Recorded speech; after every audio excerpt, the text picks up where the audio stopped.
Namaste. Hi, astrological yogis. Welcome to the Shaman and the Mermaid. It's our astrological forecast from July 10th to August 9th. And we're right here in midsummer and celebrating the fullness of life and the lion energy. And we've got a mantra for you and a little astrological seasonal knowledge. Oh, well, thanks for that introduction. The mantra first is quit your crying and be the lion. We'll explain that a little bit more in a minute. And the little nugget to share, I'm holding a piece of grass with a pulse on it. From here to here is called the pulse. Wheat do this, barley, oats, all the grain, flour, all the grain grasses come into their pulse at this time of year. And this is significant because in the Celtic tradition, the midpoint between summer solstice and fall equinox is August 2nd, and they call that day Lammas, and it's celebrated by breaking bread. You make your little wheat breads, grind it up and share what you made with your neighbor. And sometimes they go as far as to share or break bread with a neighbor where maybe there's been some conflict and there needs to be some sort of healing. So it's a time to come together for healing, quit the crying and be the lion-hearted, and come into that more magnanimous space of spirit rather than the small ego self that Leo season can lend itself to. Leo season is where we're headed. On July 22nd, the sun will move into the sign of Leo. And it's been in the sign of Cancer. So Cancer is a very sensitive, emotional feelings sign, and we've been there. And so maybe we've kind of gotten into that mode where we're sort of whimpering and whining and complaining or sensitive to all the things in the world.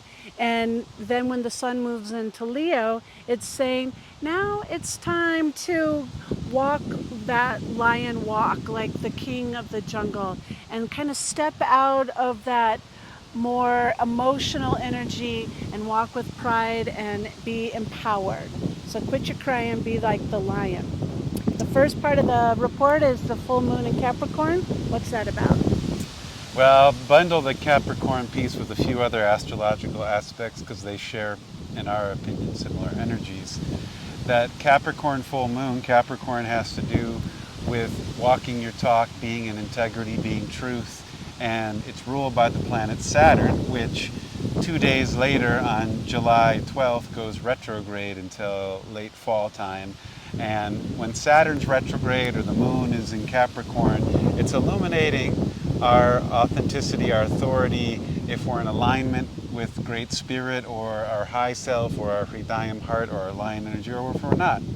And the retrograde energy, which is also going to coincide with Mercury Retrograde, which is July 17th through August 11th, so just shortly after that. And then the sun will square Chiron at that same time. We're just packing them in on July 19th. But that whole energy to us represents the crying part is you might feel your feelings are tender or hurt or soft or reflective of something. Taking things personally. Taking things personally. And this is don't take things personally. That would be the lion-hearted. Take the high road. Go back to the true Hridayam heart.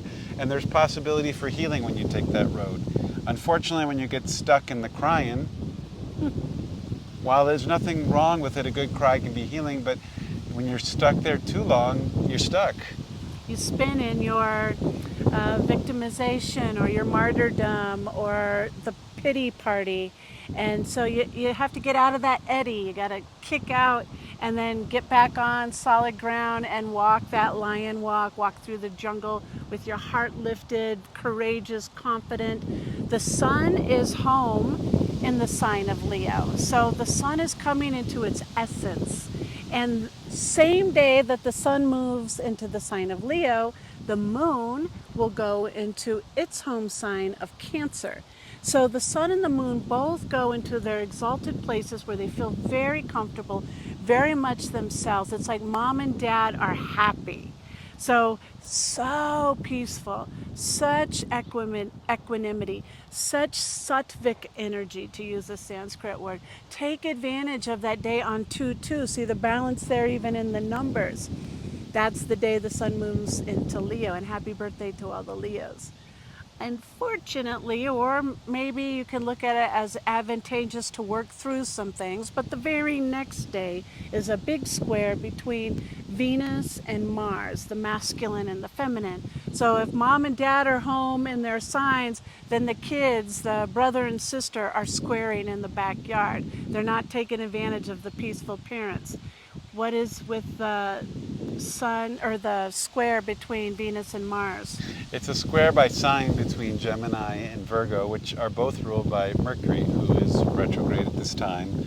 And usually with retrograde, we're asked to take a different perspective than before and take a different path than before because something is out of alignment. And so likely whatever is being argued about or seen as misalignment is a misperception and something that is not even real perhaps. And so it's small potatoes, small fries, let it go. See Quit the bigger crying. picture. Go back to the sun and the moon, the sacred masculine, the sacred feminine. Don't be the little peep. I like that. Quit your crying, be like the lion. Then right after that, Venus will move into the sign of Cancer. So it moves out of that mercurial energy that has that potential for miscommunication. It moves into the emotional side. So we might feel a little extra sensitive there too about self. Be mindful of not taking things personally still with that one. And instead, Venus moving into Cancer could be an opportunity for letting your feelings express through different aspects of your creativity. Then right after that big one, the next big one is... Same day as Chiron goes retrograde. Oh, right. And, there you go. And Cryin. Cryin. And Chiron has been on a sojourn through the sign of Aries for 6 years. It takes 7 to go through a sign, so it's at the very last degrees. And usually what that means when we're getting into those final degrees is what we're working on is coming to its critical point. And Chiron in Aries is about us healing our masculine energy, our willpower, our desires, our alignment of the personal self with the high self, or to make it more poetic, Cryin to the lion. And these last degrees of Chiron and Aries can sometimes feel tiring, like you're at the end of a race and if I could just give up. But you're like so close to the finish line, it's like it will pay off to keep going. And so if something comes back into your field that you're like, I thought I healed that, I don't want to look at it again, because it's going to give you great dividends and returns to get back to your heart, find peace and contentment, and be at peace with the rest of humanity. The heart of the lion will carry you across that finish line. If you're crying about it, you'll just stop and quit. So we got to move into the heart of the lion. That's the seasonal shift. Then right after that, there's one more pretty significant aspect with Uranus. That would be Uncle Uranus, the trickster, the revolutionary, the illuminator, the authentic, weird one, is going to trine with Mars, which is harmonious. And Mars is our desires, our masculine, and so this is an opportunity to be your authentic self, be your lion. Oftentimes the lion energy can be one of two ways when it's unbalanced. One way is we're the cowardly lion from the Wizard of Oz. We're afraid to create, we're afraid to show, we're afraid to love, because somebody, mostly your internal self, is going to say, I don't like it, you can't be that. And the other version is, I am the best, I am arrogant, Scar from the Lion King. And Uncle Uranus squaring is like, put those both aside and just be your unique, authentic, unusual, perhaps weird self, but that's better than either of those versions. Is that what we wanted? Yeah, that was good. I like Scar in there too. That helps me visualize. We have, I guess there's other significant aspect that I skipped over, and that was the sun in opposition to Pluto. Yeah. Sun is our personal self and Pluto is the soul self, and they're opposing in the signs of Leo and Aquarius. And oppositions are, did you want to say something about this? Well, we've given this analogy before. It's like sitting across the table from each other at dinner, and we could have this really pleasant conversation, and I'm communicating directly with you, and you're hearing me, we're seeing eye to eye. And it could also be we're sitting across from the table from each other and we're in conflict. It could be in disagreement to each other. We're not seeing eye to eye. And so the little self, the sun, your personality, and your high self, your soul, Pluto, are sitting opposite. And this is a check-in. Are you being in alignment with your spirit? Are you being your authentic self? And this is the kind of the energy of lion in general, which is so prevalent in this report with all the Leo energy. Leo new moon on the 23rd of July. 4th. 24th of July. The new moon the sun moving into Leo on the 22nd. Lionsgate, which is not necessarily an astrological sign or aspect, but it's when the sun gets close to and then conjuncts the heart of the lion, the star Regulus. It's celebrated on 8/8, but it really kind of happens towards August 20th, 21st, 22nd. But it's a field of energy. The lion heart is opening, and the gate, the portal, the magic, the mystery, the Hridayam heart is saying, I'm here. And that portal open is like reach in and pull your authentic self through. Go in and grab some more of that authentic self and bring it through. So lots of this lion energy is being called upon right now.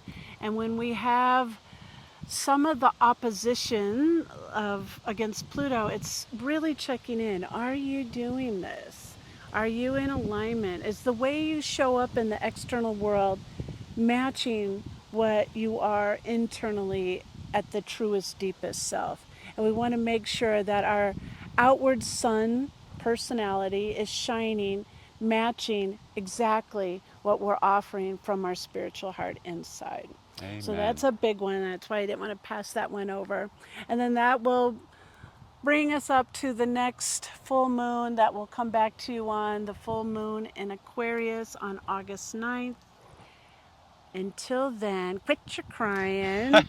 Be the lion heart that you are, the beautiful, courageous, confident, authentic self. And we'll see you then. Namaste. Shri Ganesha,